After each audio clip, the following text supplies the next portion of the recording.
Today lunch box recipe பார்த்துடலாமா? இன்றைக்கி பார்த்திங்கன்னா நம்ம வீட்டில் அரிசி பருப்பு சாப்பாடு ரொம்ப ஈஸியாகவும் குயிக்காகவும் செஞ்சிடலாம். ஸோ யாருக்கெல்லாம் அரிசி பருப்பு ரொம்ப பிடிக்குன்னு சொல்லிட்டு சொல்லுங்கள். இதை வந்து பார்த்திங்கன்னா சாம்பார் சாதம் காயெல்லாம் போட்டு செஞ்சோம்னா சாம்பார் சாதம் சொல்லலாம்.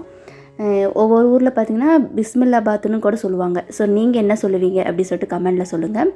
ஸோ ஹரிக்குட்டிக்கு லஞ்ச் பேக் பண்ணிடலாமா? ஹரிக்கு பார்த்திங்கன்னா இதில் காய், இந்த கருவேப்பிலை, இந்த மிளகாய் இதெல்லாம் எதுவுமே இருக்கக்கூடாது. சாப்பாட்டில் பார்த்திங்கன்னா வெறும் சாப்பாடு மட்டும்தான் இருக்கணும். அப்படி இருந்தால் மட்டும்தான் நல்லா சாப்பிட்டு வருவான். ஸோ எல்லாத்தையும் எடுத்து வச்சுட்டு தனியாக அவனுக்கு ஆற வச்சு எடுத்து வச்சுருந்தேன். ஸோ உங்கள் குழந்தைங்க இதெல்லாம் விரும்பி சாப்பிடுவாங்களா? அவங்களுக்கு என்ன ரொம்ப ஃபேவரட் ஃபுட்டுன்னு சொல்லிட்டு கமெண்டில் சொல்லுங்கள். ஸ்நாக்ஸுக்கு அவனுக்கு தொட்டுக்கிறதுக்கு என்ன வச்சுருக்கேன்னு பார்த்தீங்கன்னா வெண்டைக்காய் வந்து நல்லா வதக்கி வச்சுருக்கேன். ஸோ எண்ணெயிலே போட்டு பார்த்திங்கன்னா நல்லா பொரிய வச்சுட்டேன். ஸோ அந்த மாதிரி இருந்தால் தான் அவன் சாப்பிட்டுட்டு வரான். இந்த காய் மாதிரி இருந்தால் அதை லைக் பண்ண மாட்டேங்கிறான். அதனால தான் அவனுக்கு பிடிச்ச மாதிரி நல்லா போட்டு வதக்கிட்டேன். ஸ்நாக்ஸுக்கு என்னென்னு பார்த்தீங்கன்னா மாதுளம்பழமும் கொய்யாப்பழமும் அரிஞ்சு வச்சுருக்கேன். ஸோ இதுதான் ஹரிக்குட்டியோட டுடே லஞ்ச் பாக்ஸ் ரெசிபி. உங்கள் குழந்தைங்களுக்கு என்ன நீங்கள் பேக் பண்ணி கொடுத்தீங்கன்னு சொல்லிட்டு கமெண்டில் சொல்லுங்கள். இன்னொரு புதிய வீடியோவில் பார்க்கலாம். அது வரைக்கும் பாய்.